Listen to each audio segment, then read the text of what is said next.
I'm JJ Virgin, PhD dropout, sorry mom, turned 4-time New York Times bestselling author. I'm a certified nutrition specialist, fitness Hall of Famer, and I speak at health conferences and trainings around the globe. But I'm driven, most of all, by my insatiable curiosity and love of science to keep asking questions, digging for answers, and sharing the information that I uncover with as many people as I can. And that's where you come in. That's why I created the Well Beyond 40 podcast, to synthesize and simplify the science of health into actionable strategies to help you thrive. In each episode, we'll talk about what's working in the world of wellness, from personalized nutrition and healing your metabolism to powerful aging and prescriptive fitness. Join me on the journey to better health so you can love how you look and feel right now and have the energy to play full out at 100. Don't miss an episode. Subscribe now at subscribetojj.com to start unlocking your healthiest, most energetic self. Want to listen to this show ad-free? Head over to subscribetojj.com and start your ad-free experience today.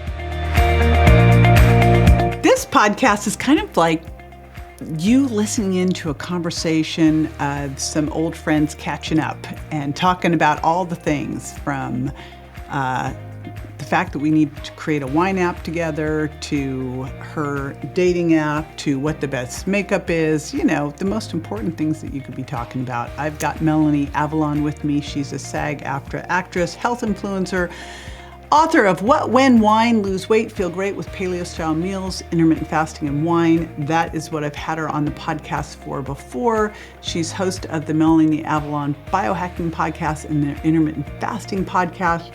We'll talk about that and her fasting approach.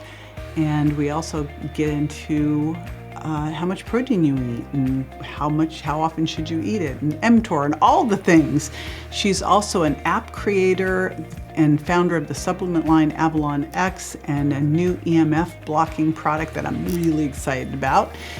And she has been on the cover of Biohackers Update magazine. She's a regular contributor to Fox News and has been featured in USA Today, CNBC, Newsweek, LA Weekly, and much, much more. And we are literally, we're going all over the place today. So you're going to get a bunch of tips on everything from protein intake to best biohacks to the right type of makeup and more. And I'll put a bunch of the links to all of this in the show notes at jjvirgin.com/Avalon. So be sure to check that out, and I'll be right back with Melanie. Stay with me.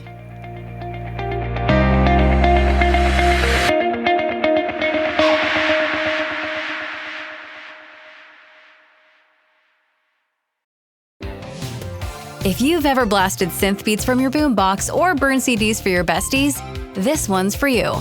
As people get older, much like their music tastes, their health needs change. AG1 is the simple daily health drink designed to deliver over 75 essential daily nutrients and pre- and probiotics to support energy, digestion, and mood, so you can make the most out of every decade and dance break. Learn more at drinkag1.com. If we knew more about our sleep, what would we do differently? Would we go to bed at a consistent time or take steps to reduce interruptions to our sleep? With Sleep Score, Apple Watch measures your bedtime consistency, interruptions, and sleep duration. Then, every morning it combines these factors into an easy-to-understand score from 1 to 100. So you'll know how to take the quality of your sleep from okay to very high. Know your sleep score with Apple Watch. iPhone 11 or later required.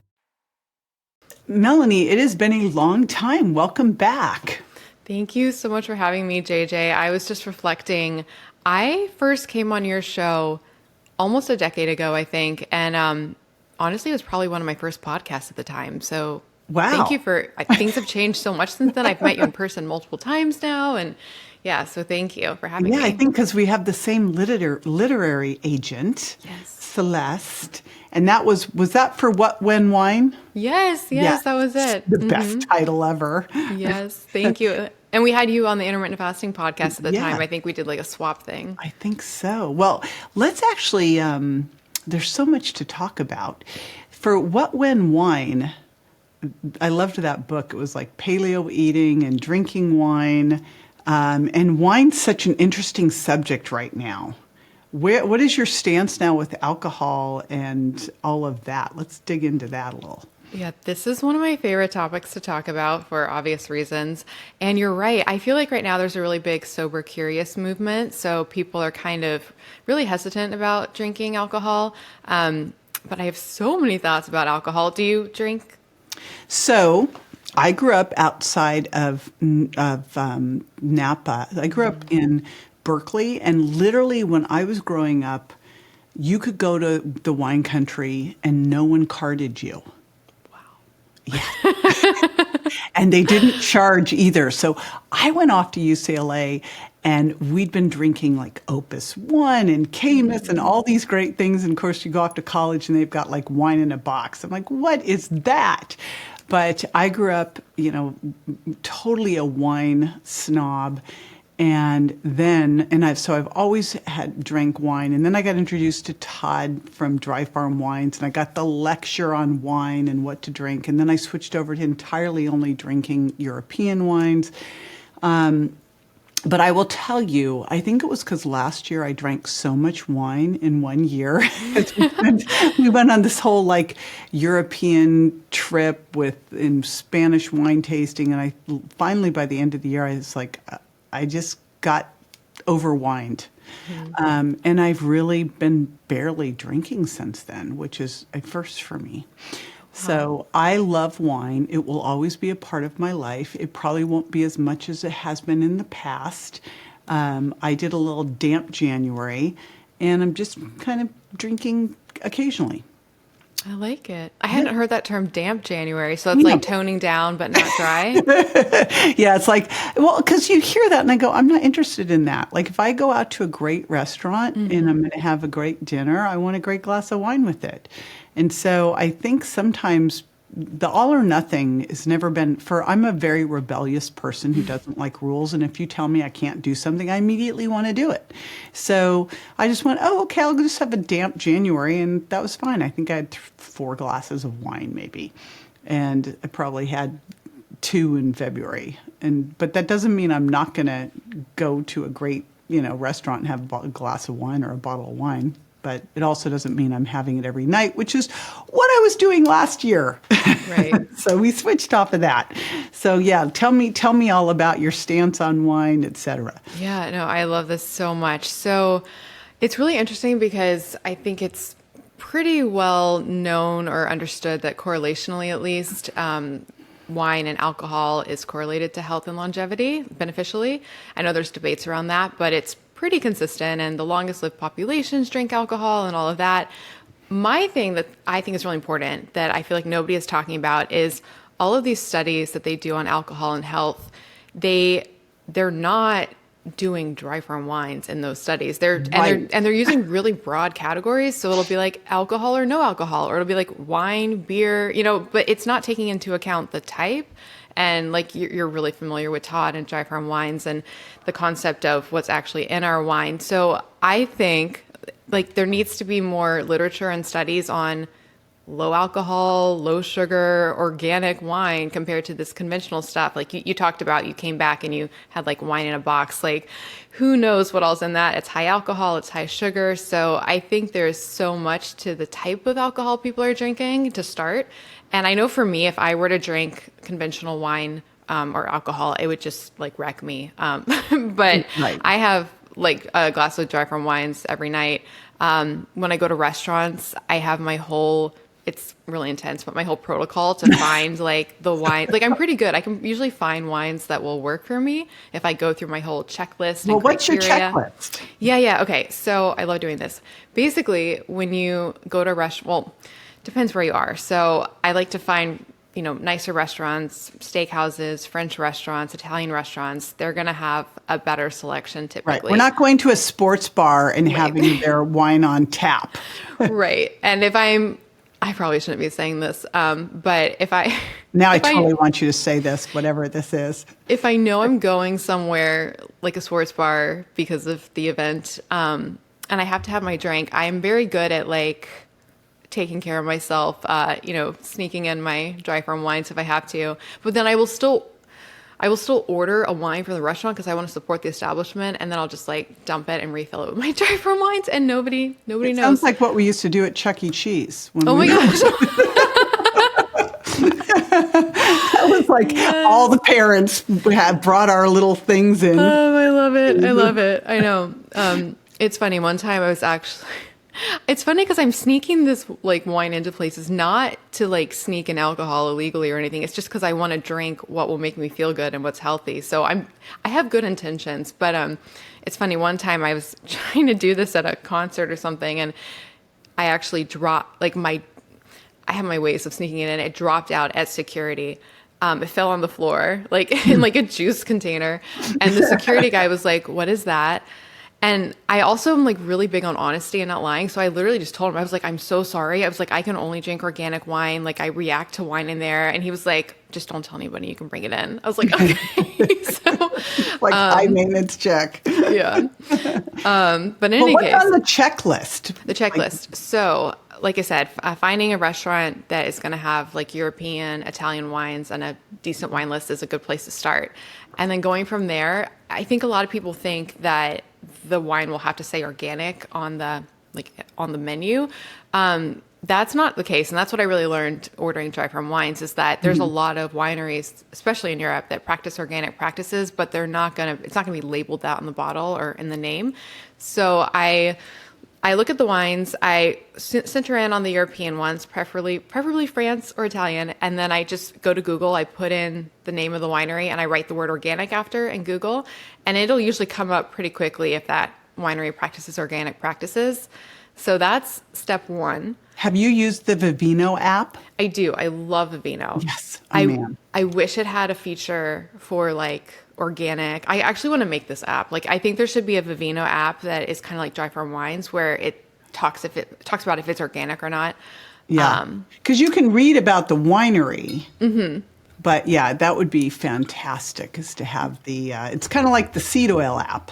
Exactly. But for wine. I know. Maybe we should think about doing this. Problem solved. I know. Actually, it would do so well. It would just take off. I need to do this. But so in any case, you are just sitting around doing nothing. I know.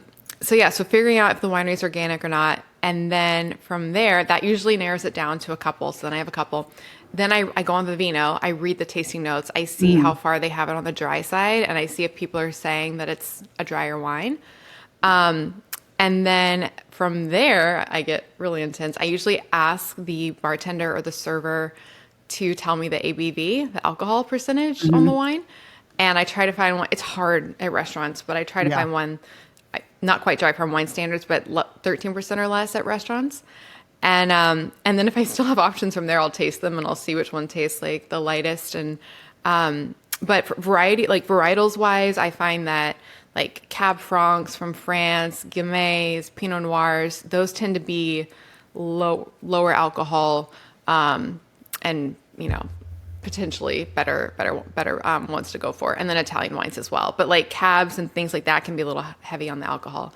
So yeah. Which is what I grew up drinking. Yes, California cabs. California cabs, and Todd White totally saved me on that. But you bring up an interesting point, and it's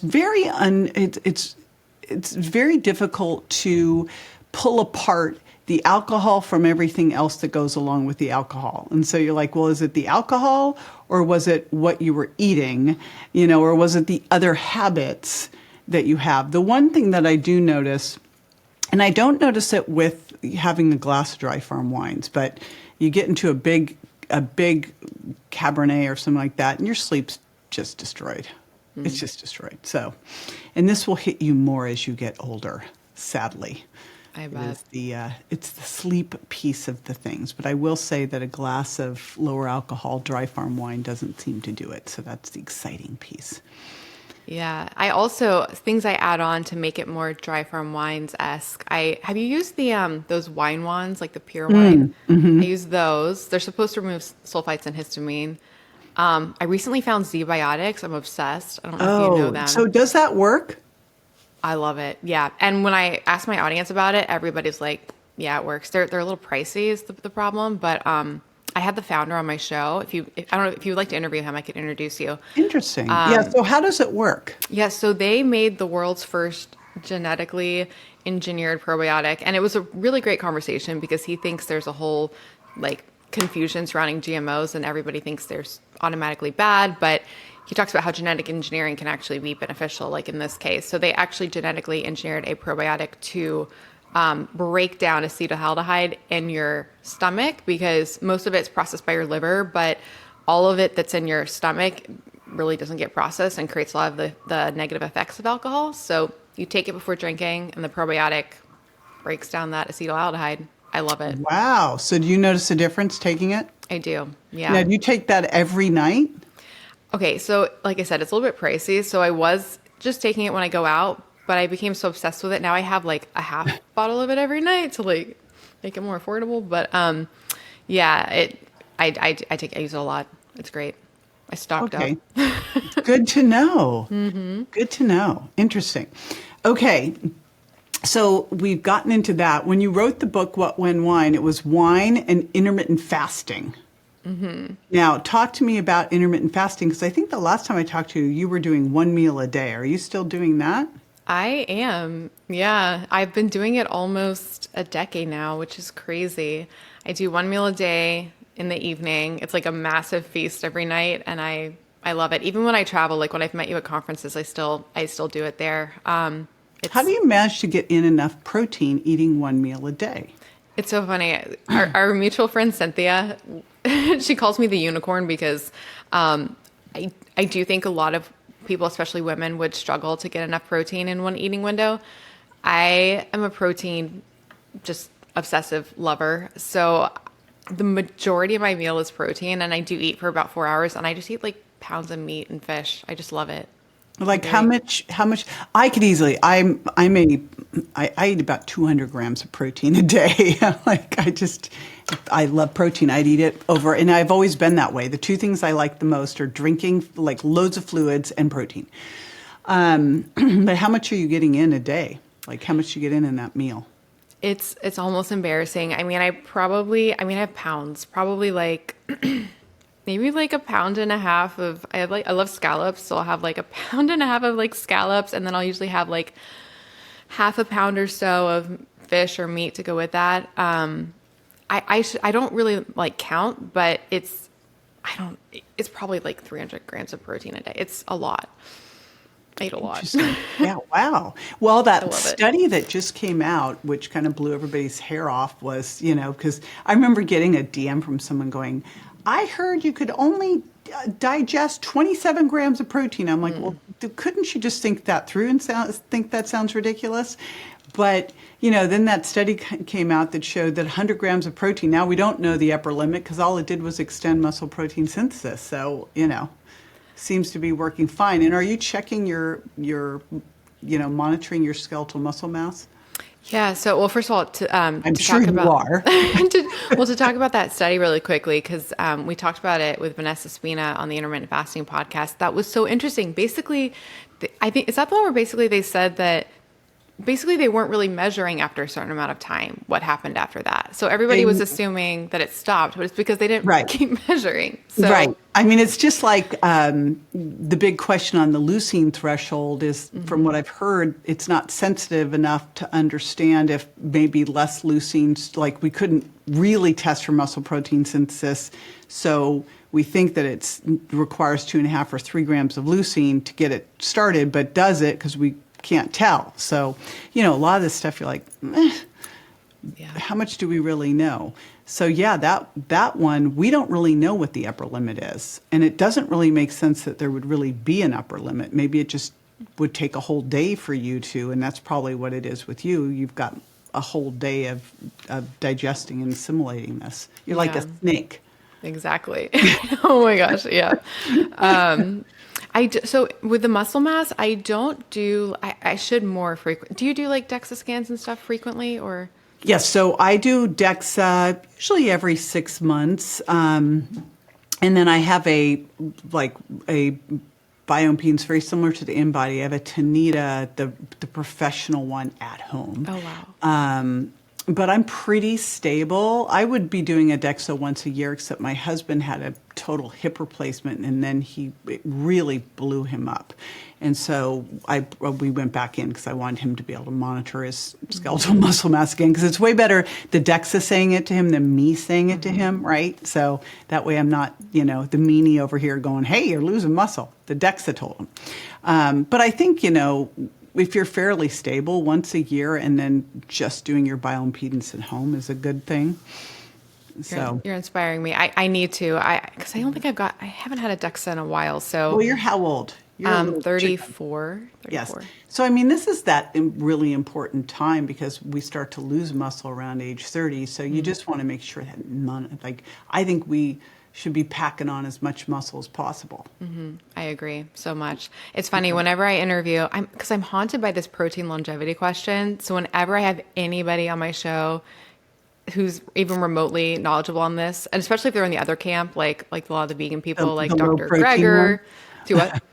Yeah. So what? Dr. Greger, Dr. Walter Longo, Dr. Neil Bernard. I'm like, protein, because I like hearing the opposite, the opposite opinion, which is a very opposite opinion. I'm haunted by this question. I think, but I think one of the most important things we can do is be critically open-minded and hear all sides of the story. Here's my take, and I'd love to hear your take on it, because I think, so for the listeners, there are two sides to the longevity story. There are the people that think that you need to keep mTOR low and eat low protein so that you don't trigger mTOR. And then there's the people that want to eat higher protein to trigger mTOR, to trigger muscle protein synthesis. My take on it is very similar to insulin or cortisol or any of these other things. You want them high and you want them low. And you wouldn't want to have mTOR high all the time. You wouldn't want to have it low all the time. And so that's my confusion with them, is because if you look at the most important thing with longevity is muscle mass. Mm-hmm. And if you've got mTOR low all the time, you're going to become sarcopenic. And that's not going to help you with longevity. So what are their arguments, and how does it make sense for you? Yeah, no. Well, I agree. I agree with you so much about all the things. I agree about listening to all the opinions.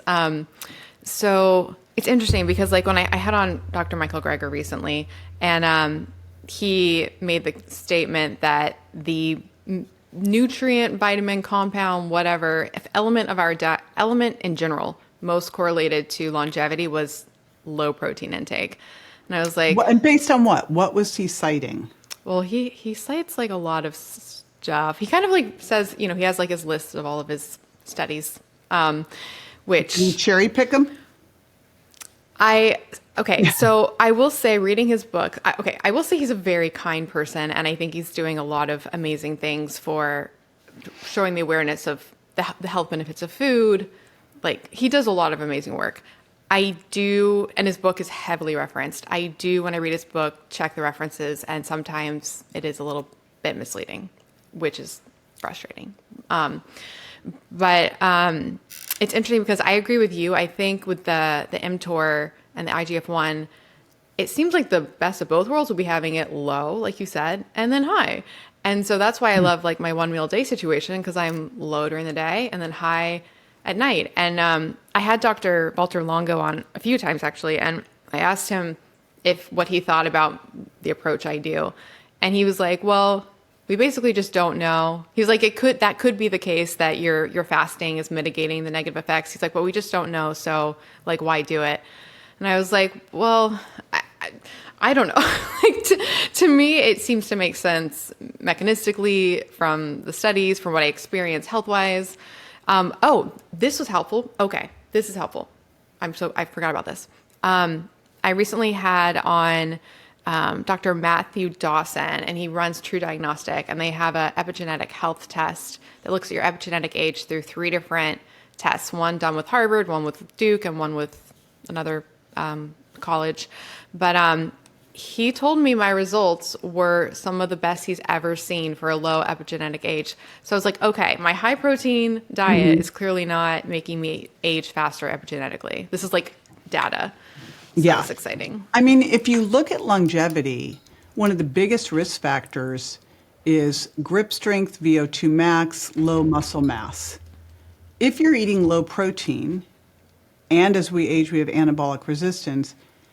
I mean, maybe you could counteract a lot of that with resistance training, but you still have to have the amino acids to make the muscle. So I don't understand, it doesn't make sense to me. What I think a big part of it too is that if we're looking at like in studies correlationally, high protein diets, most people eating a high protein diet, if they're just like a normal person, that means they're probably eating a high calorie diet, because there's not a lot of people eating like a low calorie or even maintenance calorie high protein diet.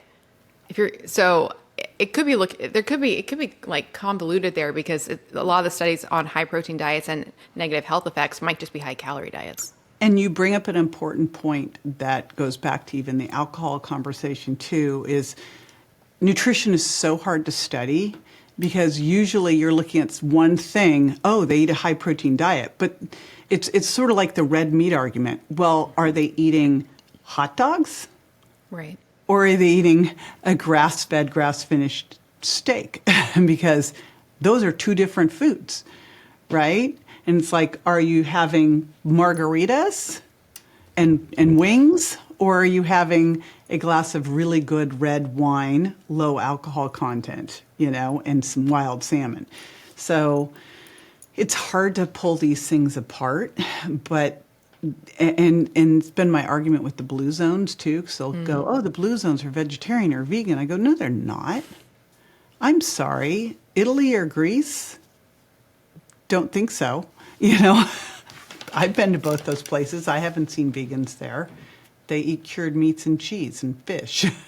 Exactly. Right? And they drink wine every day with lunch. Yes. Yeah, what's ironic about that is, and that the blue zone countries that they picked are probably pretty, they could be a little bit cherry picked anyways. But if we were to look at the longest lived populations and find the commonalities would be that they include animal products. It wouldn't be that they don't. Like Loma Linda's the only one that is vegan.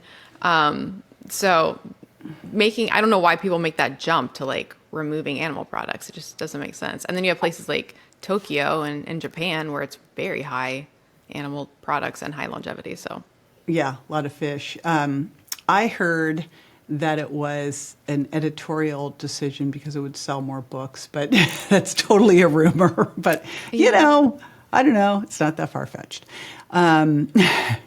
So you're a youngster, totally into longevity. How did that happen? And biohacking. Where did all this come from? I've been haunted by aging since I remember when I was first haunted by aging, probably I think when I was like 12. Because I wanted to do acting. I was like always pursuing acting growing up, and I'm like very goals driven. So even when I was like 12, I would look at like kid actors who had made it by the time they were like 14. I was like, okay, I have until I'm 14 to like have made it. So I was always haunted by this idea of like time speeding up and needing to have accomplished a lot by certain benchmarks. So I think that's what made me haunted by aging originally. And then I went to, you said you went to UCLA, I went to USC. Yeah. Ooh. Well, I actually went there for doctoral school. Okay. Nice. So we were, but I studied film and theater there. And I had some health issues when I graduated from college and kind of just stumbled into the whole biohacking world. I found Dave Asprey's stuff, not surprisingly. And I was kind of doing like all the biohacking stuff before. I mean, I guess Dave was calling it biohacking back then, but it wasn't really like a thing as much. And then by the time I launched my podcast and had become an influencer and had a book, I kind of realized, I was like, oh, what I'm doing is biohacking. And I would find things that would whenever I find something that so makes my life better, I just want everybody to know about it so they can experience it. So that's why I love like the biohacking influencer type world, because I get to try all this stuff and then just like tell the people, and I want people to find what works for them. What have been some of the biggest discoveries that you've found that have made the biggest difference? Probably, so you touched on it, sleep, like just supporting sleep the best you can is so important. So like the blue light blocking glasses, those were one of the things I was doing, way before those were popular. blue light blocking glasses, blackout curtains, a cooling mattress, monitoring with my Oura ring. Like anything I can do to support sleep is so important to me. And then red light therapy, cryotherapy. Do you do like cold therapy, cryotherapy? So we have we have a big gym in our house and then a recovery room. Mm-hmm. And in the recovery room, we have a big sunlight and sauna. Mm-hmm. Then we have a small, relaxed, fast heat sauna. Then we have an H-bot. We have Juve red lights, and we have a cold plunge. Love it. Yeah. Now, the one that I just need to be more consistent on, but I just can't tell if it's doing anything. So I'd love to hear from you. Because sauna, I'm all over the sauna. I love the sauna. Plus, I'm always cold. So I love the sauna. I do not love the cold plunge, but I do it. So that's that. And I do a contrast. And then usually what I like to do is sauna, cold plunge, and then red lights. The red lights are the thing that get blown off. Mainly because I really want a red light bed that I can get in. I would use it way more often. I couldn't convince my husband that this was a really smart idea and we should spend $100,000 on this. And I found one. I'm like, it's on sale for $60,000. He's like, absolutely lost your mind. But talk to me about the red lights and what you notice from them, because that's the biggest challenge. I'm like, is this doing anything? I can't tell. Yeah. So, okay. I love that you have that whole setup. That's amazing. And I love sunlight in. I literally can't imagine my life not doing a sauna session every night. It's like mind blowing to me that there was a time before this, because it just gets all the stuff out and it like helps your sleep. And yeah, so moment for sunlight in. The red light, I also love Juve. I love it. So I've been using it. It's funny. I first started using red light, experimenting with it again before, probably like a decade ago, because I heard it was good for your thyroid and I heard it was good for your hair. And I was literally like ordering red light bulbs on Amazon and trying to make my own devices. And it was a whole self project. Wow. I don't know if that was a good idea or not, but then I found Juve and I love them. And, I actually have it on my desk right here. So it's funny. My favorite benefit is not the main benefit people use it for. I love using the red light to regulate my circadian rhythm and to counteract blue light and to create, I basically run it all day, like as ambient lighting. Oh. And it makes me feel good. Yeah. And so then at you night, have it on. I mean, obviously you don't have it on right now because you'd look red. Right. But the rest of the day, you just have it on in front of you? Yeah. So I have it on, and I find that during the day, like when there's so much bright light anyways, it just kind of adds a nice vibe. It makes me feel good. At night, I light my apartment with Juve. So everything's like red. It's like the red light zone. Wow. It's like I was thinking of Amsterdam and the red light district. No, it's funny. So it's funny because I'm in an apartment. Lock your door. People will be knocking on it. It's really funny because I'm in an apartment and I've been here for years. And it probably wasn't until a few years of living here that I went outside when my lights were on and I saw what my apartment looked like. I was like, whoa. Red light district. People must be like, what is that girl doing? What is happening? So yeah, but oh well. Wow. So as what do you notice from it? Is it more circadian rhythm type of? Is that the big? So like I said, that's kind of a unique butterfly thing for me because most people don't go to it for that. I do just how I feel and energy wise and circadian rhythm. I really, really feel it using it that way.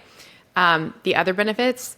I do skin treatments and I definitely notice an effect with that. And the studies on it are, I keep pointing like you can see it. The studies on it are, pretty supportive for how it really helps our mitochondria in our cells. And when our mitochondria are functioning better, everything's, functioning better.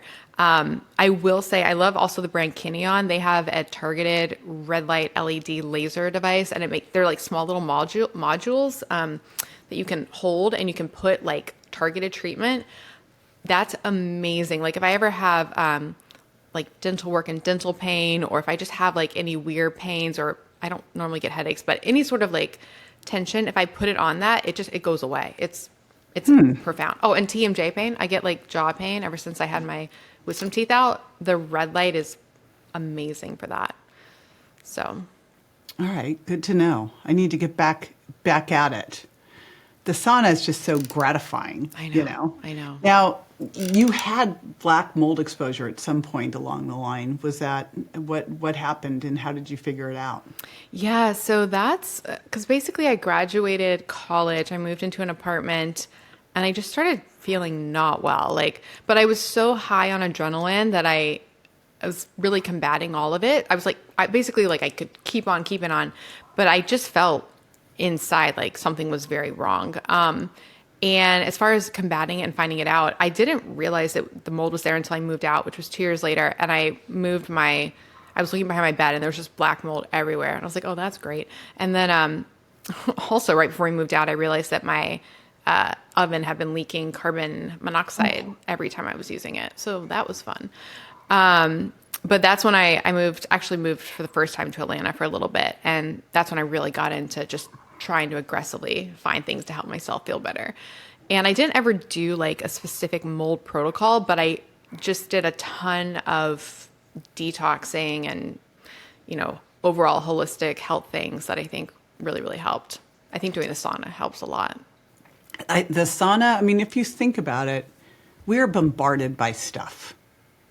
Like, I was just out in LA to speak at this event, Luminescence, and the fires had just happened, and it was just, and I'm thinking, God, these poor people that are living here. It's just a couple days, and both Tim and I are like, and I mean, but you're always being bombarded by stuff, and we're in hotels all the time. Like we were in a hotel last weekend for a medical conference, and I'm walking down the hallway, and I go, this place smells so bad. There's no way that we're not just breathing in and they use chemicals to cover it, I'm like, ah. So, we all need to be sauning. And those little home units, Tim, we travel with a lot of stuff. And he's like, we should start to travel with our sauna. I go, at some point, we got to, this is ridiculous. Like, how many suitcases can we carry? But this little home unit is like $1,000. And that personal unit one. The solo? Yeah, they're That's amazing. what I love. Fast heat. I mean, they're 180 degrees in under a minute. The solo unit, it's what I use every night. And what I love that your head is not in it because you stay cooler. And I have mine set up so I have like an arm that holds my iPhone above my head. So then I just like do work in the sauna. It's my favorite thing every night. I love it. My husband wears, so we have the fast heat and the other one. I get up and get in the other one. He gets in the fast heat. I don't want to go in the fast heat after him because he sweats too much. But because he puts a thing around his neck and he puts a thing on his head. Oh, wow. And I'm like, honey, I got blowouts. It's not happening here. Well, I know, right? I know. But I'm in the other one with my computer, which is probably not the smartest thing, but it is what it is. So let's talk EMFs. Because you just mentioned you're making an EMF blocking headset, which is amazing because that's one I haven't figured out how to solve. But let's talk first about EMFs and the issues with them. Yeah, no, I obviously love this topic. So EMFs, they are classified by the IARC as a group 2B carcinogen. And the studies on them are just not good. Basically, they affect the calcium channels of our cells. They've been linked to headaches and migraines. There's studies on them, especially for fertility, like with men carrying their cell phones in the nether regions and affecting sperm quality. And we're just bombarded by them today in a way we weren't, in the past, from our phones, our computers, our people wear the AirPods in their ears. I shudder every time I think about that. And the thing I find most convincing for me and other people is if you have an iPhone and you go into there's a legal section in the phone. So you go to legal and then there's an RF exposure button. This is in your iPhone. And you click on RF exposure. It talks about the RF exposure, the EMFs from your phone. And it says they've been tested for safety, blah, blah, blah, blah, blah. And then it literally says, it recommends that you use it on speakerphone. So to reduce exposure. So if iPhone is putting in their phone that to reduce RF exposure, you should use speakerphone. I just feel like, I don't know. I feel like that's pretty telling. They didn't have to put that in there and they did. How did you find that out? So my partner I'm launching an EMF blocking product line, and his name is R Blank, and he has a company called Shield Your Body. And I'm pretty sure he's the one who told me. He's brilliant, and what I love about him is he's very much about just the science of the problems with EMF. I'm not saying the other things don't work, like the stones and like the different, energy devices, but he's very much just about like the science and literally just blocking these waves, because you can block them. The way they work, they don't like go through if you have things that block the waves. So he's the one who told me. And it's, yeah, when people hear that, they're like, oh, okay. Because I think a lot of people think it sounds really woo-woo that it's a problem, but yeah, so I find that convincing. And by the time this show comes out, I should have launched the line. Fingers crossed. Very exciting. So what all will you have? So we're just launching with, there's a lot I want to make, but we're launching with EMF free air tubes. So it's what I'm wearing right now. So basically, well, for starters, people can really drastically affect their EMF exposure with their iPhone by not wearing Bluetooth AirPods, like step one, like don't use those. And then never putting the phone to their head. I have such muscle memory about that. Like if I ever have to put the phone to my head, my body, it's hard for me to do it because I'm so used to not doing it. But, and then using wired ones is way better, wired headphones. But even wired ones, they're digital, so they can transmit the EMFs from the phone to your head still. So what we're making is, they're digital from the phone up until if people can see the video or not. It's like there's a little bead that's like I don't know, 6 or 7 inches below your mouth. And after that point, it switches to all analog. So it's no digital. It's just transmitting the sound via air, like in the old school days. But it sounds good still. So we're launching these in black and rose gold because I have found that there's the EMF blocking world is a little bit masculine. So I'm trying to change that. Most of this stuff is much more masculine. Do what? Most of this stuff is much more masculine. I know when Dave first came out with his glasses, I'm like, okay, and those are ugly. Yeah. I know. What do we do? Not wearing those. We need to girlify some things a little bit. Yes. Nice. Okay. So you also have, how many podcasts do you do? 3. 3. Wow. And one's intermittent fasting, right? So the intermittent fasting podcast, the Melanie Avalon biohacking podcast, that's where I interview guests, and that's the one you're coming on, I think in a month or so. So that's exciting. And I recently-ish launched the Mind Blown podcast just for fun. It's a non-health related. We just talk about mind-blowing topics. So like what? Like the first 2 episodes was about the Mandela effect. I don't know if you're What is that? familiar with it. It's like my favorite thing. It's all of these memories people have. It's a lot of like logos and things. I can ask you some of them. People swear on their deathbed that things used to be a different way, but now it's different. So for example, okay, let me think of a good one. Like Chick-fil-A, or did you have Chick-fil-A growing up? You were in California. So I was in California. We did not have Chick-fil-A. Okay, so you probably don't remember how it's spelled. Well, no, I know how it's spelled. How is it spelled? CHIK-A-FILA. Okay, so that's what everybody says. Oh. Or they'll say CHIC. They think it's like not spelled out, that it's like CHIK or CHIC.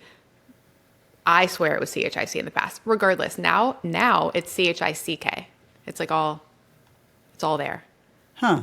Or Was it always all there? Yeah. Well, that's the debate. I don't think yes. so, 'cause I remember the ad of Eat More Chicken, and it was CHIKEN or something like that. Yeah, right. Cows. So if you like look up right now, like in our world, it was never a different way, according to right now. Like here, another one would be like, do you know Berenstain Bears? Yeah. Do you know how that was spelled or how that's spelled? No. Okay, so I got to find one that lands with you. So people remember that being spelled like Berenstein, like EIN, but now it's Okay, but what's the point? Stain. Basically, there's all these things that people think something happened with reality where something switched and we have these memories that are different. Like, do you know the Pikachu guy? Do you know what like his tail looks like? Like what color? Like he's all yellow. Yellow? Okay, he has. People remember him having like a black tail, but now it's like all yellow.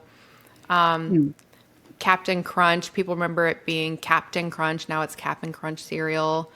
There's a lot. And the reason it's called the Mandela effect is people remember Nelson Mandela dying in prison in the 1980s, but he didn't. So, yeah, it's crazy. So is the Mandela effect that people create their own reality? What's the actual thing? Yeah, so what they'll say it is now is that it's a false memory. It's just a false memory. It's like a collective false memory that society has. But I interviewed Rizwan Burke. He wrote the simulation hypothesis. He's one of the main people behind that whole world, and he has a book on the Mandela effect as well. And so a lot of people think it has to do with like quantum physics, a change in the timeline, parallel universes. My theory is that it involves when CERN, which is like a government international organization that did experiments with particle physics. They did experiments in 2009 where they said that these experiments could create like gaps in the quantum realm, and they don't know what would happen from that. And when they did that in 2009, people started noticing these effects. So I don't know. It's really interesting. Huh. All right. It's a tangent. When I first read about that you were doing this, I'm like, is this like UFOs?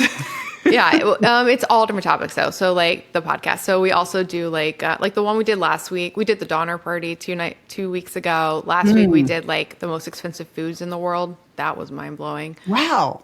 Yeah, so just What are the fun most stuff. expensive foods? Do what? Caviar and alcohol?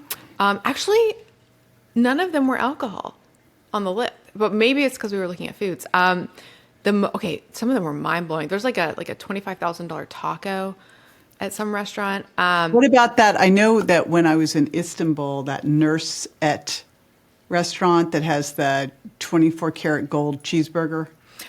I think we might have done that one. Yeah, a lot of the stuff was like had gold on it. There's one of the most expensive coffee bean is ridiculous. Do you know about it? Oh, is it the one in? I've had it. We You've actually had have it? it here at the house. Oh my God. It is.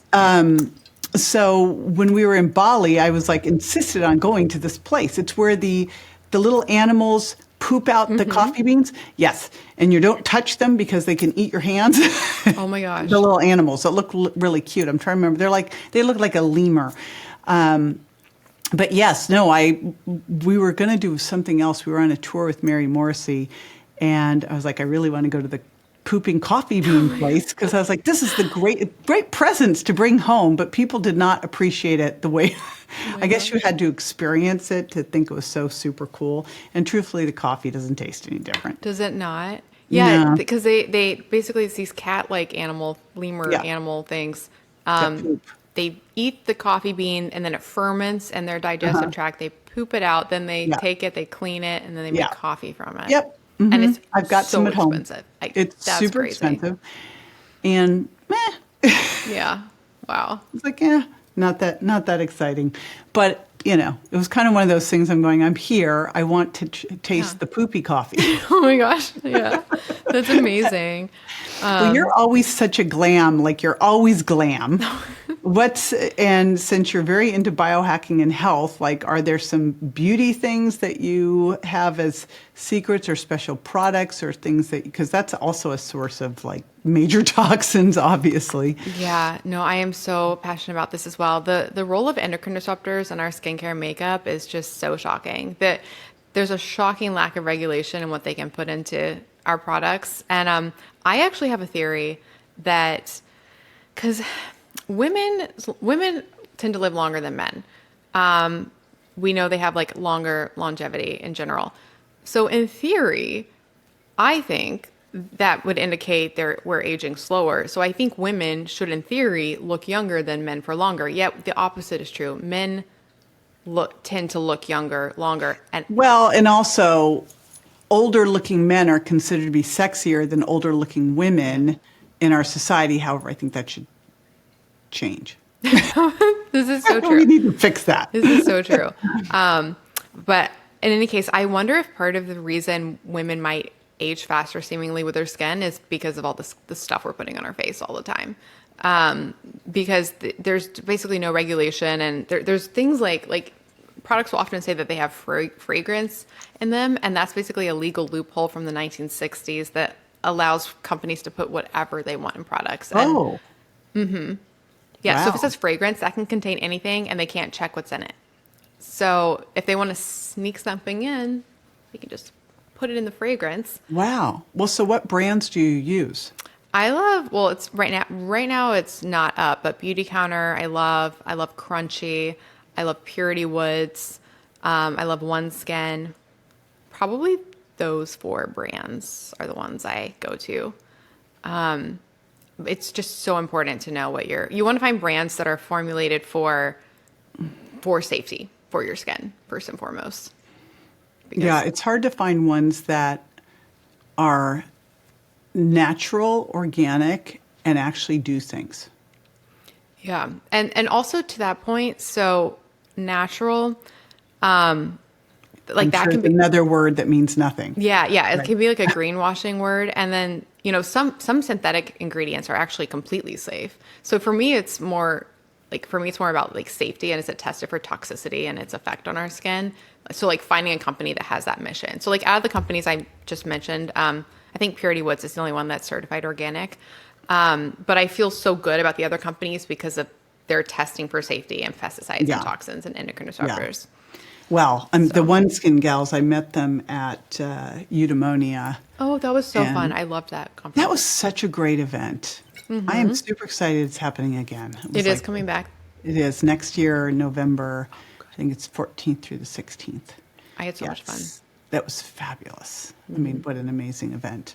I am actually working on a product right now because I got so obsessed with creatine and found out that it also is good for your skin. So I'm working on something right now. I'm dabbling in that world again. Exciting. But I always like to hear what everybody else. What about like makeup specifically? Is that Beauty Counter is the one that you use? Yeah, all of those brands I just mentioned, I do like a I combination. know One Skin doesn't have makeup. I don't think Purity Woods does either. They don't, no. Just Beauty Counter and Crunchy. Okay. So- Crunchy, I've never heard of. Okay, so Beauty Counter went away. They're coming back, but it's been a whole thing. What happened to them? So basically the founder, Greg Renfrew, who's amazing, she had the company, and then it got bought out by another company that kind of got it into debt because they just made a lot of bad decisions. So then Greg actually came back and had to rebuy the company. She rebought the company. Like she bought basically the name and the assets, and now she's relaunching it. Which was really sad because I was obsessed. I mean, I'm happy it's coming back, but it was sad it went away because those products are just amazing. So that's when I found Crunchy, because I wanted to find a company that was very similar to Beauty Counter, that had like all of very similar products and a big catalog and high standards. And honestly, their standards are maybe a little bit better than Beauty Counter. They're amazing. All right. I've never heard of that. Yeah, I love them. They're great. Very exciting. Their All right, mascara you're- is a game changer. You just have your finger on the pulse. You're fantastic. Love And all the things. you've got a supplement line too. Tell us about that. Yes. So it's called Avalon X. And I don't think I mentioned, so the EMF blocking product line is also going to be Avalon X. So that one, it will be at avalonxemf.us is the website. But my Avalon X supplement line I created because I am a sensitive butterfly and I am neurotic about what I put in my body. And I couldn't find, especially for some of my favorite products, I couldn't find versions that I felt good about. So I was like, I'm just going to make my own version. So we started with serapeptase. Have you used serapeptase by chance? But Yeah. tell everybody about serapeptide. Yes. And So- especially now with all the residual clotting situations going on. Yes. So serapeptase, it's a proteolytic enzyme, meaning it breaks down proteins. Originally, it's found in the Japanese silkworm, but we make it now in a lab, so it's vegan. But its purpose, I love this, is to break down the silkworm's cocoon without actually injuring the silkworm. So what that means is it selectively breaks down dead tissue rather than living tissue. So when we take it in the fasted state, it goes into our bloodstream and then it goes all throughout our body and it breaks down all of these problematic, dead dysfunctional proteins. And so many issues with health in general are from this buildup of, dysfunctional proteins and our body reacting to them. So if it'll help so many things. I took it originally for allergies. It'll clear your sinuses, clear your brain fog. It's been shown in studies to break down amyloid plaque, to reduce cholesterol, support wound healing, reduce inflammation, and then like blood clotting and stuff. It would really help for that.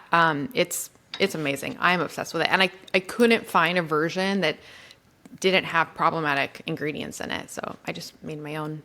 Nice. That's usually why we have to do things. It's like, doesn't exist. The entrepreneur solves the problem. Always. Yeah, that one, I know anytime like surgeries and stuff, but especially when all the vaccine stuff was coming out, it was like a great one to have alongside it. Yep. So. Yeah, they were doing studies on it, especially during COVID and stuff, and on nattokinase Yeah. as well. Yes. So I absolutely love it. It's amazing. Yeah, I will put, because I know you have a whole line, so in the show notes, I know you're giving us a code for people to get a discount too. The code will be JJ, easy peasy. And we'll put all of this in the show notes along with the EMF. As soon as those are available, like I definitely want to know. I'm sending you some. Yes. Definitely need some. I'll send you some Sheatine. Oh, perfect. I know. We should have like a goodies Christmas party and like. We should. Oh man, like a biohacking white elephant thing. I love white elephant parties. That's one of my I love throwing events and parties, but when we do our mastermind retreats, everybody who does, we have these things called mic drops where people share what's working best. And everyone gets to pick as their prize white elephants, and we have this whole exchange that gets very, very fun as people steal everybody else's stuff. So love the white elephant. The problem with that one is no one would want to, all the white elephant gifts would be amazing. Oh, I know. Right. I'm having flashback. I'm like you. I was always like the party thrower and everything. And I'd always do a white elephant party. And one time my friend brought a fish, like a live fish. Oh, like a fish.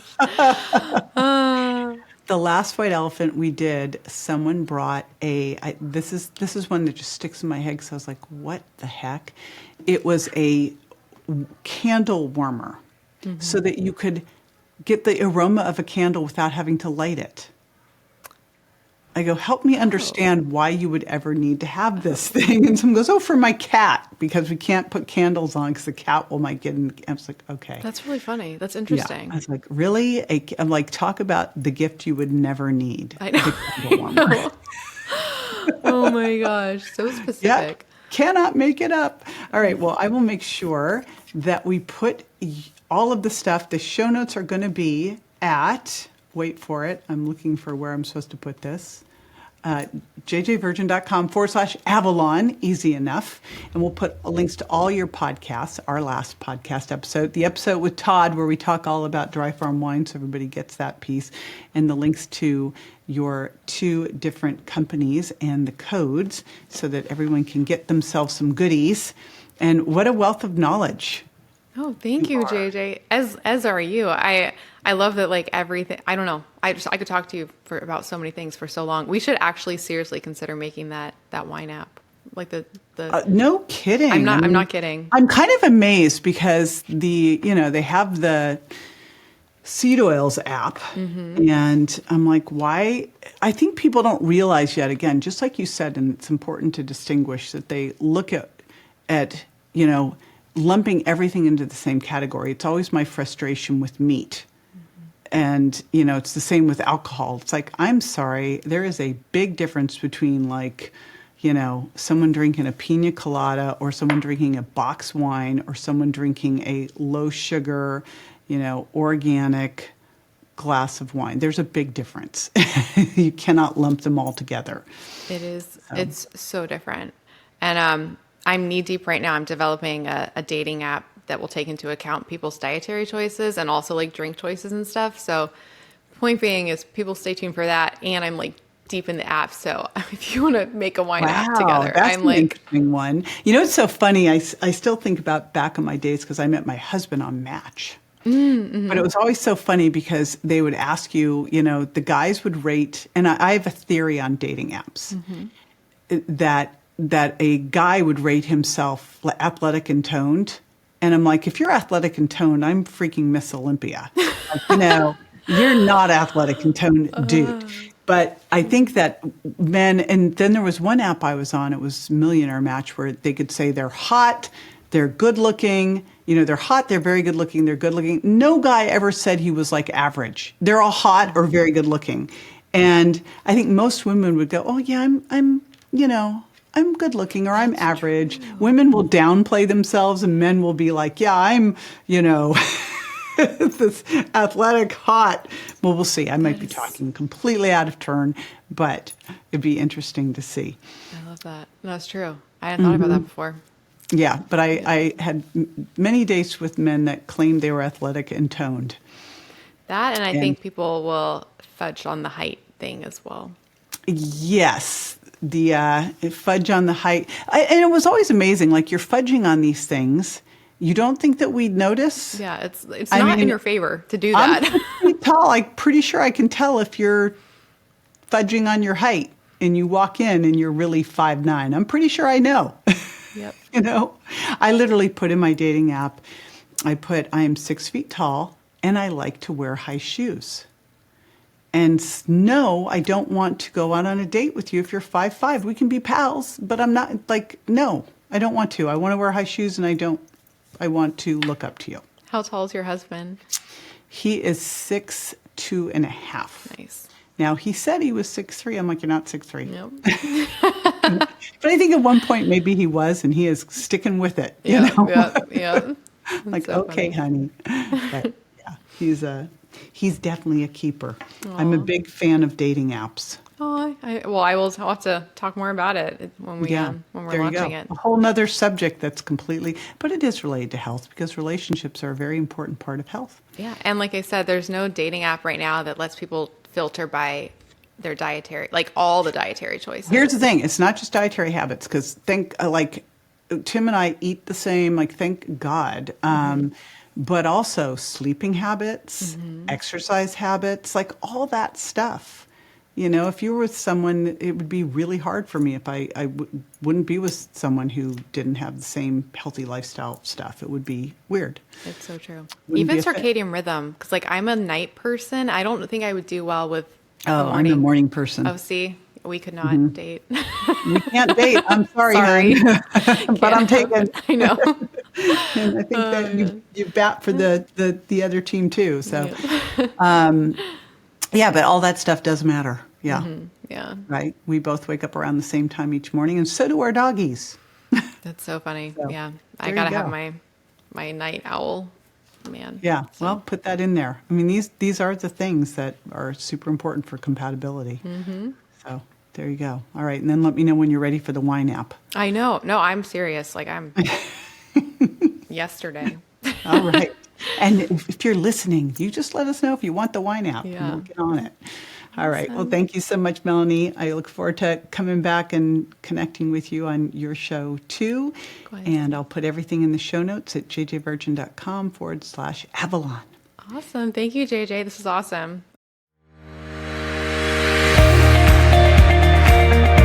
Be sure to join me next time for more tools, tips, and techniques you can incorporate into everyday life to ensure you look and feel great and are built to last. Check me out on Instagram, Facebook, and my website, jjvirgin.com, and make sure to follow my podcast at subscribetojj.com so you don't miss a single episode. And hey, if you're loving what you hear, don't forget to leave a review. Your reviews make a big difference in helping me reach more incredible women just like you to spread the word about aging powerfully after 40. Thanks for tuning in, and I'll catch you on the next episode. Want to listen to this show ad-free? Head over to subscribetojj.com and start your ad-free experience today.